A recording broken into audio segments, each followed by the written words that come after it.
pola pertanian kita itu kan multikultur. Itu sebetulnya secara ilmu tanaman lah menurut orang-orang yang pintar itu kan sangat tahan hama tanaman kalau multikultur gitu.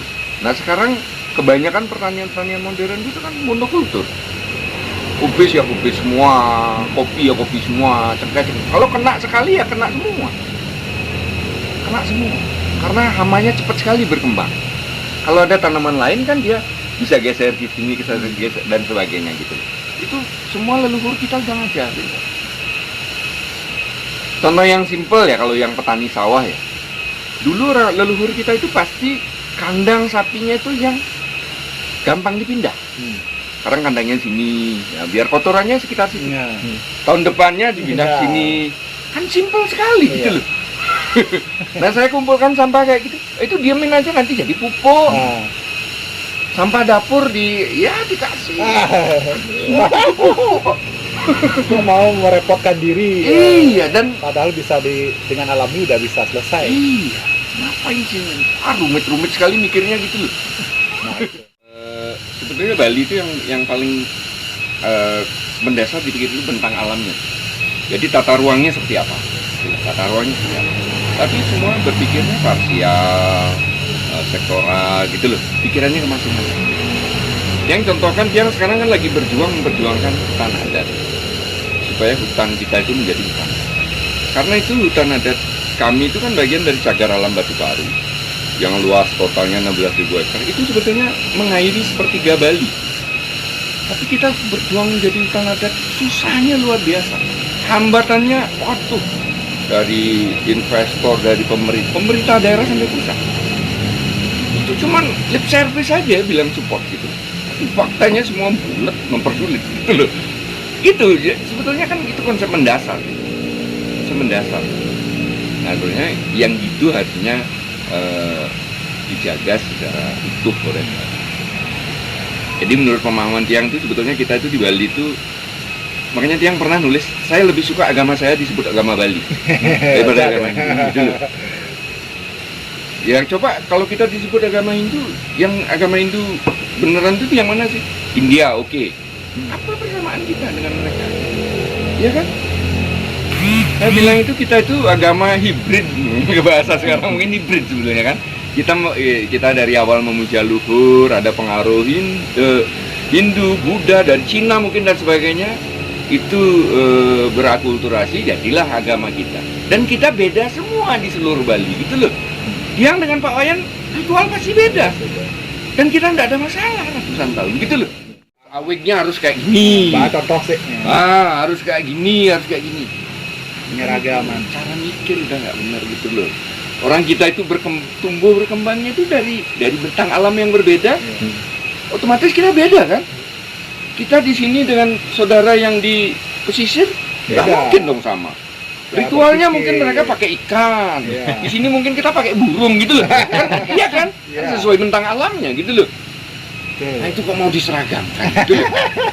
Repot mikirnya kalau kayak gitu. Dan saya yang setuju juga, nilai-nilai itu tetap nilai-nilai lama ya. Nilai lama itu maksudnya kita mandiri, bertani secara mandiri apa itu. Tapi teknologi sangat modern nggak apa, nggak masalah gitu loh. Yang penting nilainya tetap gitu loh. Ya kan? Iya, bosnya tanahnya. Kalau dia malas, tanahnya memberi hasil dikit. Kalau dia berkebun dengan baik, rewardnya hasilnya bagus. Jadi sama dengan konsep tadi. Kalau tempat kita bersih, kita berbudaya baik, turis akan datang. Kayak gitu. Nah kalau pariwisata yang umum itu justru berkebalikan dengan peradaban agraris yang asli. Pariwisata itu melayani, bahkan dalam tanda kutip inferior. Kita harus turuti selera mereka. Kan kayak gitu. Kan beda banget dengan peradaban kita gitu loh. Oh, petani itu raja ya, punya tanah 1 hari aja raja. Nggak ada yang marahin dia kok. Bapaknya ikut itu. Ya kita kan harus turuti seleranya itu gitu loh. Itu kan satu inferior. Jelas itu inferior. Nggak pede dengan punya kita kok.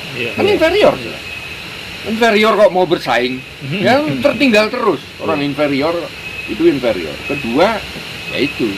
Kan cara balennya budayanya mencek mangge.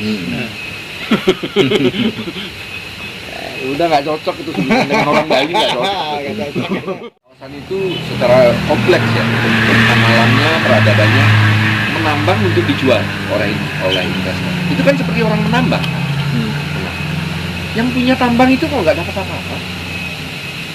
Contohlah Jatiluwih sekarang, yang dijual kan peradaban Sumba, Amparan Sawah, dan sebagainya. Orang Jatiluwih dapat apa? Orang Jatiluwih dapat apa? Makanya saya sering punya usul, kalau misalnya ada investor tertarik, bukannya ini anti investor ya, investor membangun sesuatu di Jatiluwih atau dia menambang di sana, share revenue yang dipunyai Jatiluwih itu minimal 50%. Jatiluwih itu dapat pembagian keuntungan minimal 50%. Karena dia yang punya tambang kok. Nah, dengan cara seperti itu kan masuk ke kas desa ya, desa adat atau desa dinas, ya sebaiknya desa adat ya. Jadi desa itu bisa membangun sumber daya manusia, anak yang pintar dikasih beasiswa dan sebagainya, dan mereka nggak perlu memaksakan diri ikut terlibat dalam pariwisata. Jadi budayanya tetap aja gitu loh. Kalau untuk pariwisata sih ya, kalau dibahasakan dengan pendek ya, saya dengan sederhana itu, ya pariwisata itu jangan menjadi tujuan. Bangunlah pariwisata dengan konsep awalnya bahwa pariwisata itu hanya dampak dari perilaku kita berkebudayaan, menjaga alam dan sebagainya. Kemudian itu membuat pariwisata tumbuh, datang. Itu hanya dampak. Jadi nanti kalau pariwisata kolaps, kita nggak akan terpengaruh dengan seperti sekarang. Pengaruhnya ada tapi sedikit.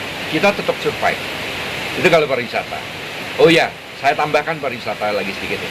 Pariwisata itu yang punya tambang itu adalah kita, orang Bali. Yang menambang itu investor dan pemerintah. Harusnya yang punya tambang itu minimal dapat pembagian keuntungan 50%. Itu yang harus dipikir oleh para yang pemegang otoritas. Nah, itu kalau untuk urusan pariwisata. Kalau untuk urusan pertanian, ya yang harus sangat dihargai ya, bahwa kita itu bertani bukan hanya secara teknis. Itu udah ajaran dari leluhur kita. Kita bertani secara teknis dan secara spiritual. Kenapa harus ada spiritualnya? Karena kita selalu memberi respect, menghargai hal-hal yang kita tidak tahu.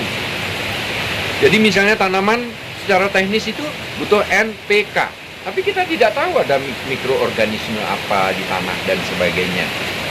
Jadi kita bertani secara teknis dan spiritual. Spiritual itu artinya kita selalu memberi ruang, memberi respect pada hal-hal yang kita tidak tahu, supaya kita tidak sombong, tidak tinggi hati, merasa pinter. Kita udah jago bertani, tumbuhan butuh ini. Itu yang pertama. Kemudian yang kedua, yang ingin saya kritisi dalam konsep pertanian kita adalah selalu yang diurusin kalau orang bertani itu adalah tanamannya, tumbuhannya. Padahal tanaman itu tumbuh di tanah. Tanahnya nggak pernah diurus. Harusnya tanahnya yang disehatkan dulu. Makanya orang kan selalu bicaranya NPK, tapi tanahnya kacau. Bayangkanlah seperti manusia. Tanahnya itu kan rumah kita.